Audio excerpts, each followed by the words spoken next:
Mund të lirohen me kusht. Në 2 qershor, mbrojtja i shkrerëve të UÇK-s pritet të dorëzojë mocionin. Mbrojtja e ish-presidentit Kosovës Hashim Thaçi dhe i shkrerëve të UÇK-s Kadri Veselit, Jakub Krasniqit dhe Recep Selimit pritet paraqes mocionin për rrëzimin e disa prej pikave të akt akuzës më datë 2 qershor.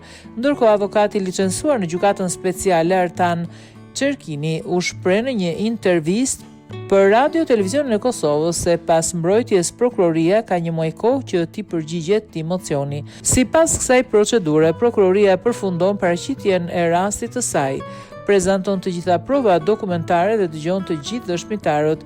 Vetëm pas kësaj faze, mbrojtjes i jepet mundësia të paraqesë mocionin për rrëzimin e akt akuzës, duke argumentuar se provat e prokurorisë nuk e përmbushin standardin e nevojshëm për të shpallur fajtor të pandehurit në lidhje me pikat përkatëse të akt akuzës, u shpreh Çerkini.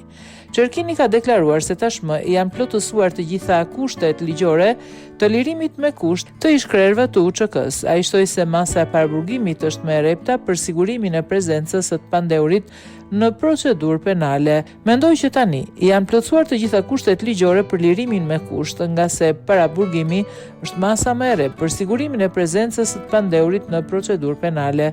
Përveç paraburgimit, ekzistojnë dhe masa të tjera alternative. Sa më shumë të avancojë procedura, aq më shumë duhet të zbuteshin masat e sigurisë, deklaroi Çerkini. Kujtojmë që 4 ish-krerët e ushtrisë së UÇK-s ndodhen në Hag pasi akuzohen për krime lufte. Në paraburgim ndodhet ish-presidenti Hashim Thaçi, ish-kryeparlamentarët Kadri Veseli dhe Jakub Krasniqi, si dhe shefi i grupit parlamentar të lëvizjes së vetëvendosje LVV Recep Selimi, akuzohen për krime lufte dhe krime kundër njerëzimit.